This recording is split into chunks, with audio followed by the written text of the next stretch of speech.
BNP সরকার গঠন করলে ব্যবসায়ীদের সঙ্গে নিয়ে গৃহীত নীতিমালার আলোকে ব্যবসা বান্ধব পরিবেশ নিশ্চিতের আশ্বাস দিয়েছেন দলটির ভারপ্রাপ্ত চেয়ারম্যান তারেক রহমান।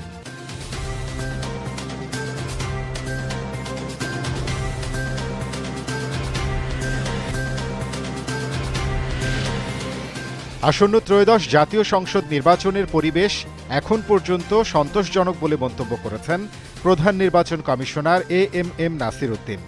অবাধ ও সুষ্ঠু নির্বাচন করা যাবে বলেও জানান তিনি। একই দিনে জাতীয় সংসদ নির্বাচন ও গণভোটের তফসিল চ্যালেঞ্জ করে হাইকোর্টে রিট দায়ের হয়েছে। হাইকোর্টের সংশ্লিষ্ট শাখায় রিটটি দায়ের করেছেন আইনজীবী ইউনুস আলী আকন্দ।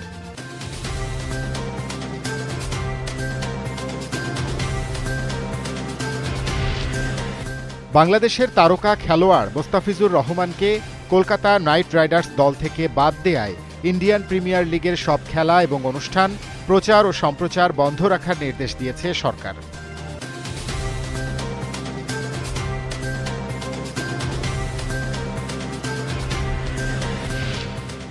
ভেনেজুয়েলার প্রেসিডেন্টকে আটকের পর এবার কলম্বিয়ার প্রেসিডেন্ট গুস্তাভো পেত্রোকে হুমকি দিয়েছেন মার্কিন প্রেসিডেন্ট ডোনাল্ড ট্রাম্প।